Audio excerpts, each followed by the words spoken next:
শ্রেষ্ঠ নবী ও রাসূল হলেন হযরত মুহাম্মদ সাল্লাল্লাহু আলাইহি ওয়াসাল্লাম।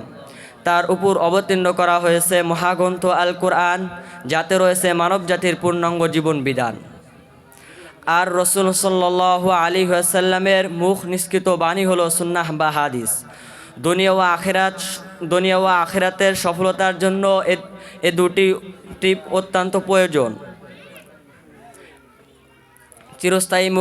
চিরস্থায়ী মুক্তি ও সফলতা লাভের জন্য ইলমে দ্বীনের বিকল্প নেই। তাই আসুন আমরা ইলমে দ্বীন সম্পর্কে কোরআন ও সুন্নাহর আলোকে কিছু জেনে নেই। আল্লাহ তাআলা ইলমে দ্বীনের গুরুত্ব সম্পর্কে কোরআন কারিমে অনেক আয়াত অবতীর্ণ করেছেন।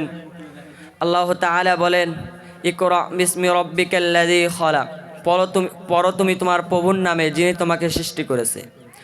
অন্য আয়াতে বলেন, আর রহমান আল্লামাল কুরআন খলাকাল ইনসান, পরম করুণাময় যিনি শিক্ষা দিয়েছেন কোরআন, তিনি মানুষকে সৃষ্টি করেছেন, তিনি মানুষকে ভাব প্রকাশ করতে শিখিয়েছেন। ইলমে দ্বীনের গুরুত্ব সম্পর্কে রাসূল কারীম সাল্লাল্লাহু আলাইহি ওয়াসাল্লাম বলেন, তালাবুল ইলমি ফারিদাতুন আলা কুল্লি মুসলিমিন, দ্বীনি ইলম শিক্ষা করা প্রত্যেক মুসলমান নর নারীর উপর ফরজ।